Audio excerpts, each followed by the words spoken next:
ሰላም እንዴት ናችሁ? ይህ በአራዳ ክፍለ ከተማ ፍትህ ጽህፈት ቤት ከኮሙኒኬሽን ጽህፈት ቤት ጋር በመተባበር የሚቀርብላችሁ ሳምንታዊ የንቃተ ህግ ፕሮግራማችን ነው። የዛሬውን ፕሮግራም ማቀርብላችሁ አቃቢ ህግ ናርዶስ ወርቁ እባላለሁ። የዛሬው ፕሮግራም በተሻሻለው የቤተሰብ ህግ አዋጅ ቁጥር 213/1992 ላይ በባልና ሚስት የግል ንብረት እንዲሁም የጋራ ንብረትን በተመለከተ ይሆናል ማለት ነው። ጋብቻ በተጋቢዎች ግላዊ ግንኙነት እንዲሁም በንብረታቸው ላይ የሚያስከትለው ውጤት አለ። ጋብቻ ከመፈጠሩም በፊት እንዲሁም ባልና ሚስት ከተጋቡም በኋላ የሚያፈሯቸው ንብረቶች የትኛው የግል ነው የትኛው የጋራ ነው የሚል ጥያቄ ሊያስነሳ ይችላል።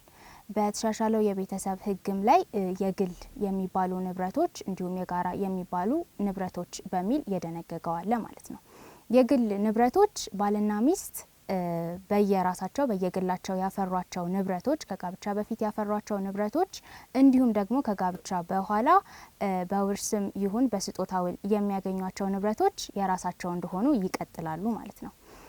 እንዲሁም ደግሞ የግል ንብረታቸውን በመሸጥ የሚያገኙት ንብረት ወይንም በግል ገንዘባቸው የሚያፈሩት ንብረትም እንደዚሁ የግላቸው ሆኖ ይቀጥላል።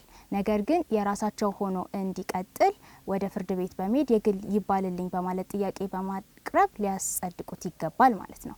ለምሳሌ ባልና ሚስት ከመጋባታቸው በፊት የየራሳቸው መኪና ቢኖራቸው ከተጋቡ በኋላ እንበልና ባልየው መኪናውን መሸጥ ቢፈልግና የቀድሞ መኪናውን በመሸጥ አዲስ መኪና ቢገዛ ያንን የገዛውን አዲስ መኪና ወደ ፍርድ ቤት በመሄድ የግል ይባልልኝ የሚል ጥያቄ በማቅረብ ማጸደቅ አለበት ማለት ነው። ይህ ካልሆነ ግን በአንደኛው ተጋቢ ስም ብቻ ንብረት መመዝገቡ የግል እንደማያስብለው የቤተሰብ ህጉ አንቀጽ 63 ላይ በግልጽ ተደንግጓል ማለት ነው።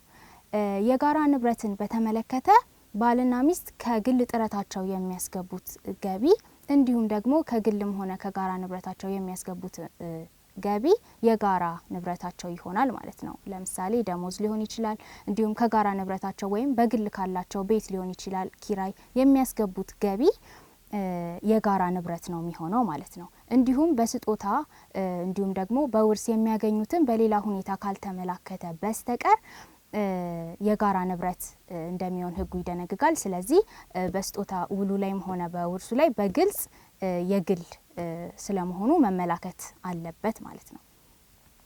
ከጋብቻ ውል ጋር በተያያዘ የጋብቻ ውል ባልና ሚስት ከመጋባታቸውን በፊት እንዲሁም ደግሞ ጋብቻቸውን በሚፈጽሙበት እለት መዋዋል ይችላሉ።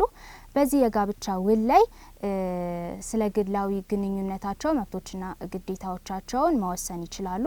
እንዲሁም ስለ ንብረታቸው መዋዋል ይችላሉ ማለት ነው። ባልና ሚስት መተጋገዝ፣ መከባበር፣ መደጋገፍ አለባቸው። ይህንን የሚቃረን ስምምነት ወይንም የጋብቻ ውል ማድረግ አይችሉም። የጋብቻ ውላቸው ደግሞ በጽሁፍ መደረግ አለበት። እንዲሁም ደግሞ በባል ወገን 2 በሚስት ወገን 2 ምስክሮች ሊፈርሙበት ይገባል ማለት ነው። ለዛሬ ያዘጋጀንላችሁ በዚህ ርዕሰ ጉዳይ ላይ ነው። በሌሎች የህግ ርዕሰ ጉዳዮች ላይ እንድናቀርብላችሁ የምትፈልጉትን የህግ ርዕስ ኮሜንት ሴክሽን ላይ ብታስቀምጡልን ፕሮግራም እንሰራላችኋለን ማለት ነው። አመሰግናለሁ።